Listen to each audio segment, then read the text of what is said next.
placements, earn them that alternate spot coming out of the regions. We had an opportunity to talk with them and have a package set up, and let's see what they had to say.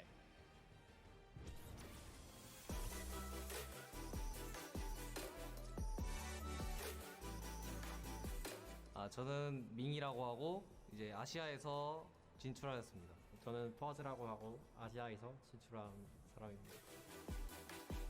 가장 좋은 성적을 내서 대체 선수로 뽑혀서 왔더니 이제 아시아에서 듀오 한 팀이 진출을 못해서 저희가 이제 좋은 기회를 얻게 되어서 이렇게 진출하게 되었어요.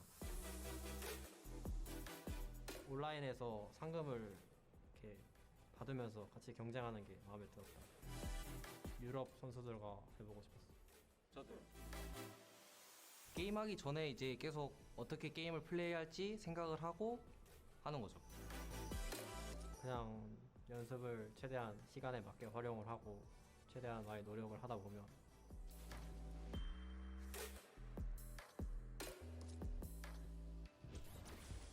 I mean, I can only imagine what is going through their heads. First, taking the top spot in a week where there wasn't a qualification spot, and then having one of the most consistently best placements, then being chosen as an alternate, and finding out you're going to be competing, having a chance to represent Asia and South Korea here, and they are very good. They're known for playing aggressively, trying to find a side of a zone, box themselves up, and get some shots towards the side of the rotation. If they can get that position, don't expect them to not be dangerous, because they will make some waves, and that's the competition. Those are all the players. Those are the 100 best Fortnite players in the world, the 50 best duos. And now there's a duo in particular. We talked about it. The loudest duo when they're announced. They want to be the loudest duo when all is said and done. We have Mitro and Mongrel down on the floor. Jordan, what do they have to say? We are all so excited to see these two play and honestly to hear their comms. It's one of my favorite things when I watch these guys play. Now, competing online and competing at a LAN is two very, very different things, obviously. What is the preparation like going into competing at a LAN together? Competing at LAN is definitely different. Personally, I like it more just because I like the environment, but online is easier, but I don't know, I just like LAN more.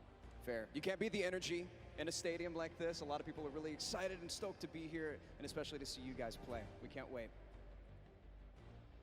Thank you so much, Jordan. And now, just those guys, they sound excited, but that's it. Enough from us talking. The 50 best duos in the world are on the stage competing for their share of $15 million, Ball. And I mean, 6 games away from winning $3 million to the top duo. Just think about that. 6 games, and then we'll find out who is the best duo in the world. Hands down, no question about it, the best. 6 games. We're gonna do that real soon. The duos world champions will be crowned, but that's it. The pre-show is over. Enough from us up here. We'll be breaking down gameplay later. We're gonna toss it on inside to kick the show off. You guys have a good one.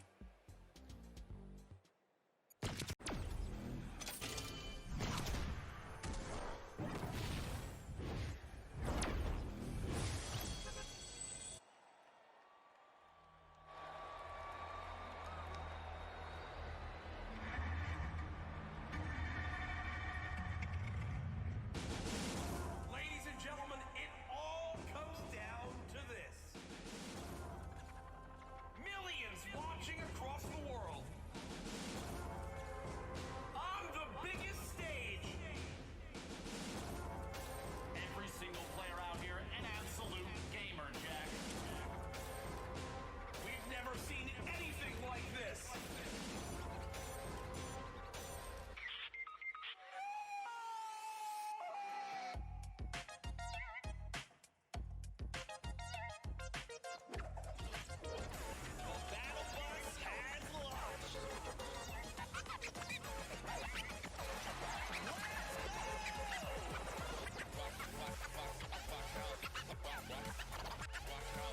Oh my God! Mark, did it burn? Oh! That could be the difference!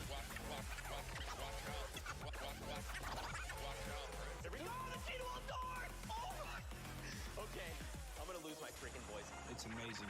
It's like, you feel so free, it's ridiculous. And then we just kind of watched, like, It was a huge sigh of relief. All the hard work we did just finally paid off. We were kind of going nuts. He finds the zone, he has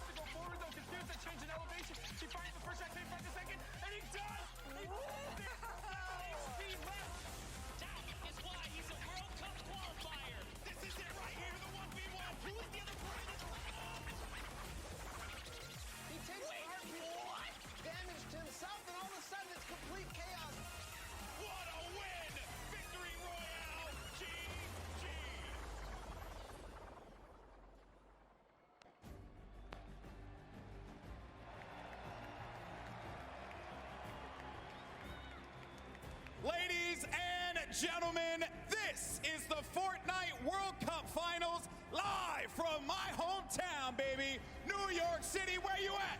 Where you at? That's what I like to hear. That's what I like to hear. This is it, people. The moment that we've been waiting for. 10 weeks of competition leads to this. I'm your host, Golden Boy, and I couldn't be more pumped to be here because we're about to see the greatest Fortnite players in the world go up against each other in duos competition. Millions in prizing on the line, and most importantly, what's right behind me, the championship, the trophy, and the first ever Fortnite World Champion. We're gonna crown that today, and it's gonna be awesome. And I wanna know if everyone here in the Arthur Ashe Stadium, are you hyped? Are you ready? You know what? Maybe I can't do the job. I think this will do some justice.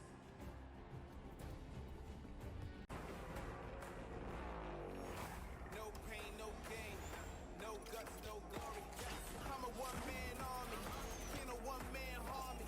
Ain't a weapon formed against me, and you already know the rest, so you know your best ain't gonna stress me. If you the best, I'm the next thing.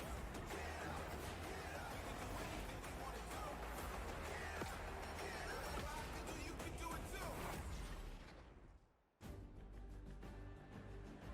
Now, I know everyone here is excited to get to the games, and we're going to do so in a little bit. The players are gearing up. There's nothing more, honestly, nerve-wracking than the initial launch. Off the bus, man, you're flying. Someone's gonna die. Someone's gonna be eliminated. Who's gonna be the first one? Yep. You don't want to be the first one knocked out in the World Cup. I mean, literally, I knocked him like, it was the first game in the Pro-Am, and that was just amazing. He can't live that down. I don't want to be the first person knocking this. No, for sure. As now we immediately hop on board with my pick to dominate today, Benji Fishy and Mr. Savage, and they're heading right towards Happy Hamlet, a place they've called home so many times, and this is contested. It's already contested. You're flying on into here, Ninja. The early game's so key, and already Benji Fishy trying to put shots down range with that revolver, but area is contested. You see they're kind of split from each other right now. What are their comms like in this exact moment? I mean, I think right now they're just going to be trying to hear exactly where these guys are, footsteps, any type of information they can pass off to one another is going to be very important. They've been practicing this landing. I'm pretty sure I watched these guys play literally every week because they're from EU, so they were before NA qualifiers. Yeah. And yeah, this is exactly where they normally land. Savage and Benji, they don't always land on top of one another. And you're honestly at a disadvantage if you do land in the same house because you're going to be getting less shields of one another, right? Less chances of getting shotguns and things like that. And I'm just interested to see how they're going to play this out. Are they going to be aggressive? Or are they going to back down? Well, we just saw the first zone has been revealed, and it is a northern side zone, so anyone in Happy Hamlet not safe. Polar Peak, Frosty Flights, Paradise Palms, Lucky Landing, all not safe. So we continue to keep an eye on this fight. 98 players remaining right now in this game. Now, we mentioned the increased material farming right now, so you're hitting a couple trees, you're getting 20, 30 materials like it's nothing.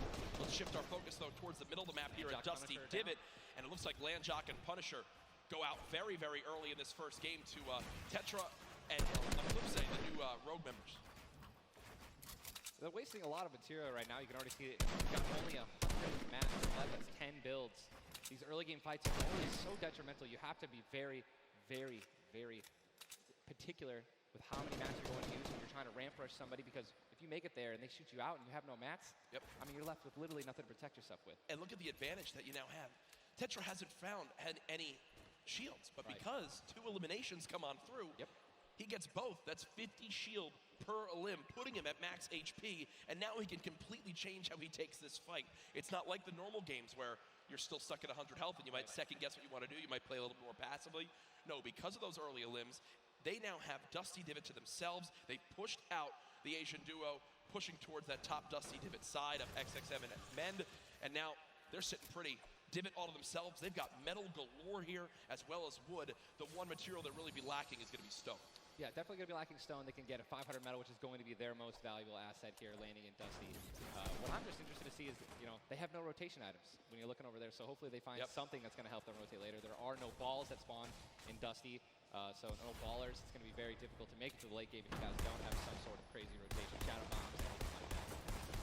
Here's another fight going on towards Fatal Fields, and with how little materials there are, you got to think these players down low who are already just on light HP are in a tough spot, and there it is. Scarlet and his duo Bell get the quick elimination onto Brush. And that's going to push back Brush's duo into Fatal Fields and try to hide for a brief moment. Another rough start right there. So much stone in Fatal Fields. I feel like Fatal Fields is a underrated landing spot. I think you can get everything at Fatal Fields. You definitely get wood and brick very quickly, and then there's definitely some metal that you can gather around. You know, there's a bunch of cars and things like that. Some tractors there in the sticks. But listen, man, I'm really curious as to why they're not pushing Sizz. Well, it's kind of a double-edged sword too, because yes, Sizz is by himself, but we've all experienced how easily you can hide in that brush there in the cornfields. And Sizz Lucky, these top players who land Fatal Fields know how to actually navigate the loot in the corn without breaking the corn. So I need to break the corn every time. Right, same.